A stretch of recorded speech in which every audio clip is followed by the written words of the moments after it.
Hello everyone! Ang task natin for today ay magdagdag ng savings sa ating Pag-IBIG MP2 account gamit ang PayMaya E-Wallet. May iba't ibang paraan ng pagdagdag ng savings sa ating MP2 account. Isa na rito ay through any Mastercard, JCB or Visa credit card or debit card. Maaari ding gamitin ang PayMaya E-Wallet o di naman kaya ay dumirekta sa paggamit ng PayMaya app. Para sa mga wala pang PayMaya application, maaari niyong makuha ang app na ito mula sa Google Play kung kayo ay Android phone user o di naman kaya ay i-download mula sa App Store kung ang gamit ninyo ay iPhone.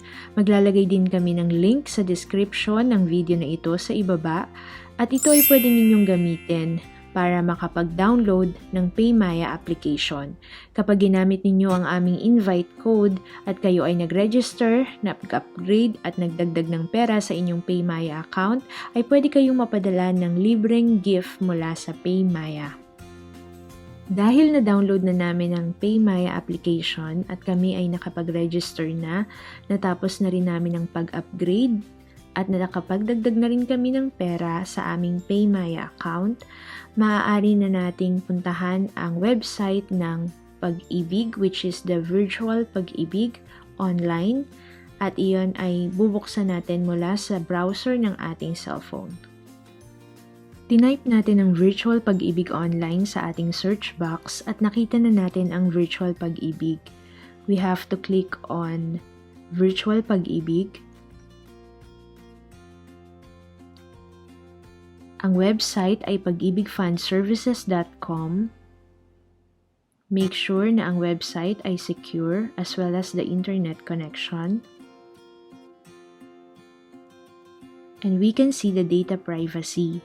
We have to read the data privacy statement as well as the Pag-IBIG Fund privacy policy. Kapag tapos na nating basahin yan, maaari na nating i-tick or i-click ang small box sa ibaba ng data privacy. And then, we can click on Proceed. Para sa mga wala pang account, you can use this website to create your Virtual Pag-IBIG account online. At dahil nagawa na natin yan before, pwede na tayong mag-login. We have to click on Login. For security reasons, you will be asked to log in to your Virtual Pag-IBIG account. Click natin ang Continue. May video din kami kung paano i-check ang Pag-IBIG MP2 savings account balance. You can also watch that video on this channel. Ngayon, i-enter na natin ang ating email address and password para makalogin. Let's enter our email address na ginamit natin nung tayo ay nag-create ng account online. But for example, ang ating email address ay email@gmail.com.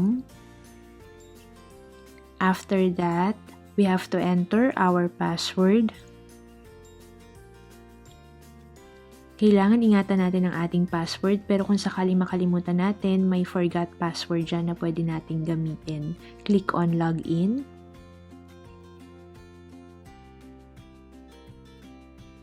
Ito na yung magiging screen sa ating cellphone. Makikita natin dyan yung kanilang mga latest updates, announcements, and also yung mga news. Nandyan yung mga announcements about multipurpose loan, yung mga discounts, and also sa news, yung mga reports nila about the fund members' savings. Dun sa upper left, merong 3 lines dyan. Click natin dyan. And then makikita natin dito yung mga pwede nating gawin, like we can check our regular savings, MP2 savings, and also kung meron kayo mga loans, maaari ding ma-check dyan. And then sa payments, paying online, and then if you have questions, nandyan yung telephone number and also the email address. So, click natin yung pay online. paying online of regular savings, MP2 savings, the loans also.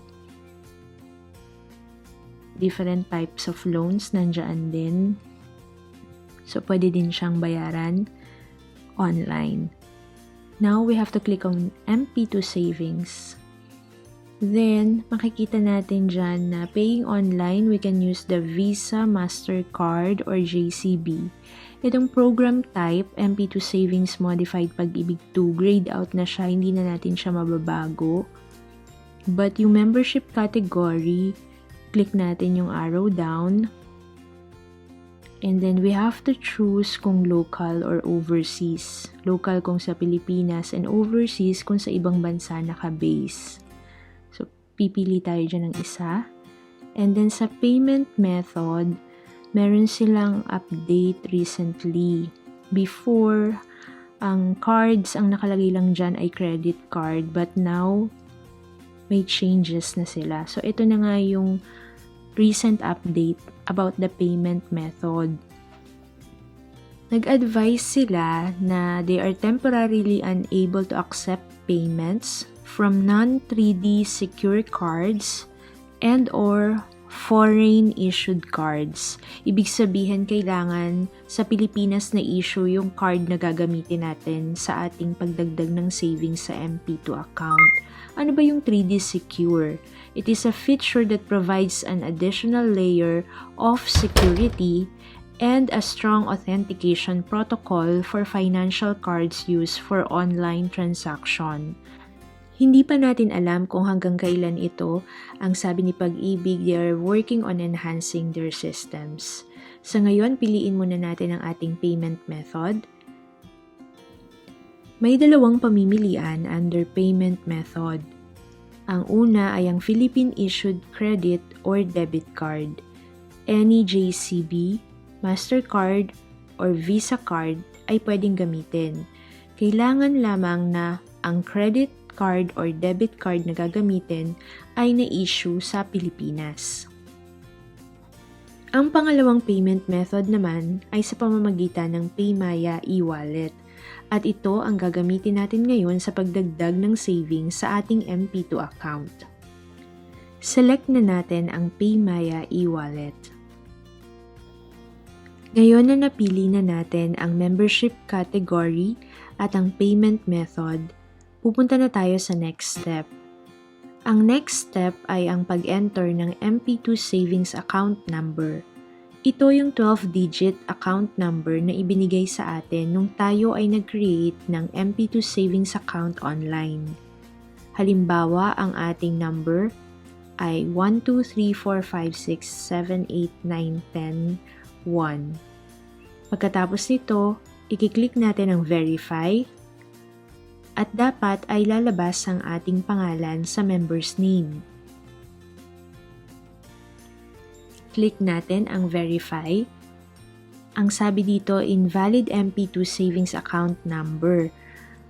Minsan, nagkakamali tayo sa pag-enter ng ating number, kaya hindi nagmamatch sa ating pangalan, so kailangan i-double check natin yan. Kapag tama ang na-i-enter natin na savings account number at kinlik natin ng verify, automatically lalabas na ang ating pangalan sa member's name. Kapag nakita na natin yung ating pangalan at na-check na natin na tama ito, maaari na tayong mag-enter ng amount na gusto nating idagdag sa ating MP2 savings. Pagkatapos nating i-enter yung amount na gusto nating idagdag sa ating MP2 savings, kailangan nating piliin yung buwan at taon sa period covered from. Napapalitan yan kung kailan natin gusto at dahil January 2021 ngayon, yun yung pinili natin. Sa period cover duration naman, 1 month. Pwede yung maging 2 months, 3 months, 4 months. Pwede nyo rin yung palitan. Depende na lang sa amount at sa duration na gusto ninyo. At ang huli naman dyan ay yung period covered to, which is also January 2021. Ang amount due natin is 500 pesos at mayroong convenience fee na 5 pesos. The convenience fee of 5 pesos goes to the payment gateway.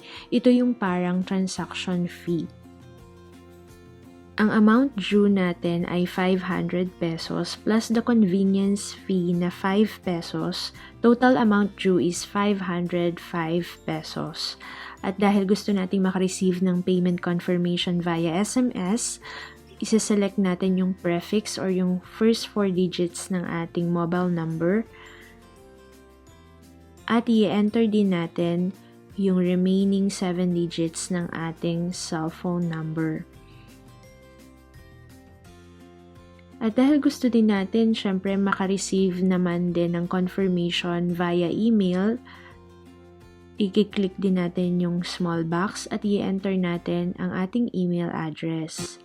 After payment, dahil chinek natin to, makakatanggap tayo ng text message and email about the confirmation.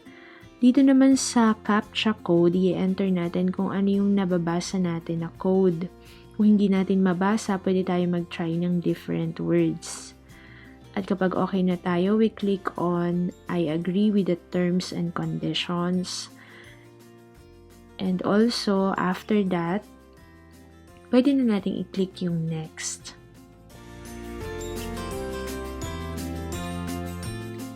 After clicking next, ito na yung makikita natin kung saan nandito yung mga detalye na in-enter natin. Ito na yung chance para i-check natin kung tama ba yung mga details na nilagay natin. At nandyan din yung merchant reference number na kailangan nating i-save. At kapag okay na, na-check natin na tama lahat, we can click on Proceed. Pagkatapos nating i-click ang proceed, mapupunta na tayo sa connect.paymaya.com kung saan kailangan nating i-enter ang ating email address or mobile number ng ating PayMaya account. Ngayon na i-enter na natin ang mobile number ng ating PayMaya account. Ganun din ang ating password. And then we can click on Login. Magsisend si PayMaya ng one-time password sa ating mobile number. We have to enter that one-time password para tayo ay makapag-proceed. After entering the one-time password, magbibigay si PayMaya ng confirmation that our payment is successful. Ganon din si pagibigfundservices.com. Magbibigay din siya ng proof of payment. Nandyan yung mga details na in-enter natin.